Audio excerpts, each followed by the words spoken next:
Dans les sessions précédentes, on a vu comment est-ce qu'on pouvait analyser un service au niveau des services flow.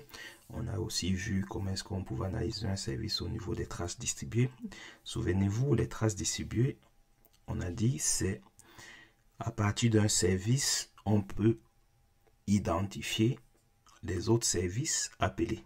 Donc, dans cette nouvelle session, on va voir une autre analyse qui est possible au niveau de nos services. Donc, c'est qu'on va appeler le backtrace. Le backtrace, au lieu de faire ce que les services distribués font, donc à partir d'un service, identifier tous les services qu'il appelle, on va plutôt, à partir de notre service, identifier tous les services qui appellent notre service en question. Donc, si je prends par exemple ce service-là, donc bien évidemment, vous avez le raccourci clavier pour les traces distribuées. Donc, on peut l'ouvrir dans un nouvel onglet.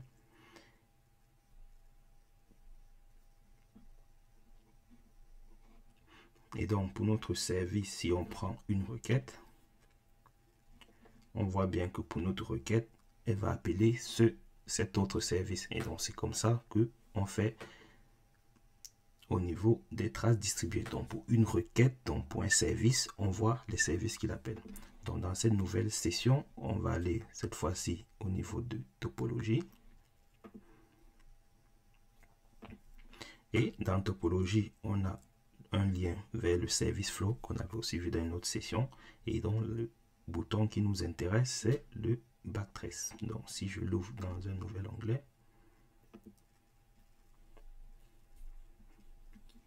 donc déjà, vous voyez au niveau de son icône, donc ça aussi vous pourrez retenir comme étant l'icône du backtrace.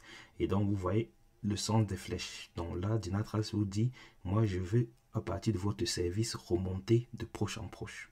Et donc c'est ce qui est fait là. Donc vous voyez, on a notre service et là on est plutôt en train de voir qui les appelle. Donc notre service est appelé par une application qui s'appelle EasyTrade. Donc c'est comme ça que on peut utiliser le service backtrace pour faire une analyse inversée. Donc si on va par exemple dans une autre application qu'on n'a pas parcouru depuis, c'est le service database. Donc lorsqu'on entre dans cette nouvelle application, pardon, dans l'application database au sein de Dynatrace, ce qu'elle va faire, elle va faire un travail de collecte. Donc l'application database, c'est exactement comme l'application container. Donc l'application container, souvenez-vous, va permettre de regrouper l'ensemble des containers qui sont installés sur nos différentes machines. Donc que ce soit des containers qu'on a au niveau Kubernetes, que ce soit des containers qu'on a au niveau d'un Docker Swarm, que ce soit des containers qu'on a installés sans gestionnaire de containers.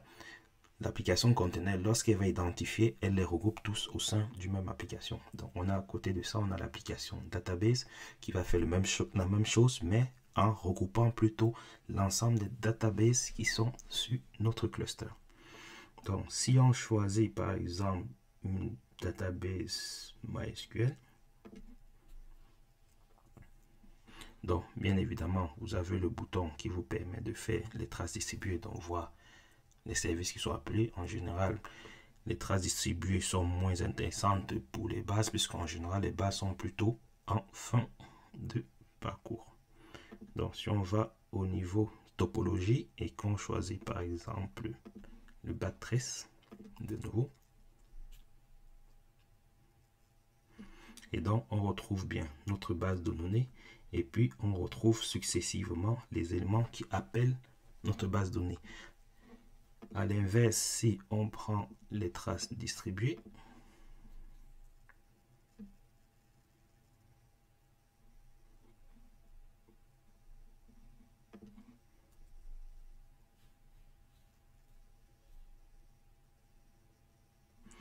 vous voyez, au niveau des traces distribuées, c'est beaucoup moins parlant, tout simplement parce que, comme j'ai expliqué, les traces distribuées vont voir les éléments qui sont appelés. Et en général, une base de données fournit du service, elle fait moins appel aux autres services. Et donc, c'est comme ça qu'on peut retrouver les services qui appellent un autre service à travers la fonctionnalité de backtrace.